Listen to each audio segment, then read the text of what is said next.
ফাইন্না শিদ্দাতাল হিসাব লা ইউসিবুল জায় ইয়াউমাল কিয়ামা। দুনিয়ায় যারা আল্লাহর জন্য ক্ষুধাকে সহ্য করছে, কিয়ামতের কঠোরতা ওদের কাছে আসবে না। আরেকটা তো ওলামা মানবে কিনা জানি না, বরং কিয়ামতের দিন তো আল্লাহ গ্যালারিতে ওদেরকে খাওয়াইতে থাকবে। একটা গ্যালারি হবে না, না হবে না।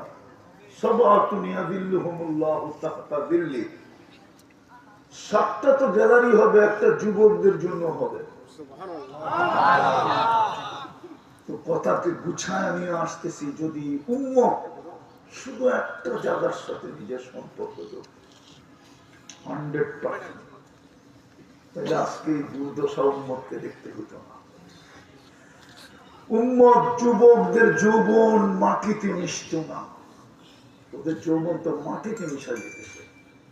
দুই কারণে, একটা হলো মাদক, আর একটা হলো ইন্টারনেট।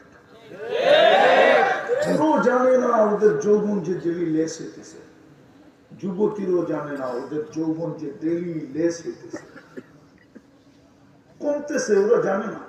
কেন আমার সুশীল সমাজ বলে না, আমার শিক্ষিত সমাজ এদিকে ইন্ডিকেটর করে না, আমার ডাক্তার সমাজ জানা সত্ত্বেও বলে না। ওরা জানে এদের যৌবন দিন দিন লেস হইতেছে, ইন্টারনেট এদের যৌবন শেষ করে দিতেছে। সারাদিন আজে বাজে জিনিস দেখে যৌবন থাকে তো থাকে করতে।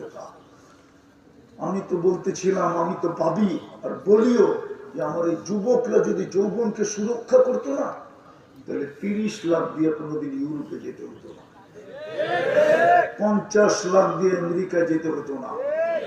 একটা দিন অচিরেই আসবে, আসতো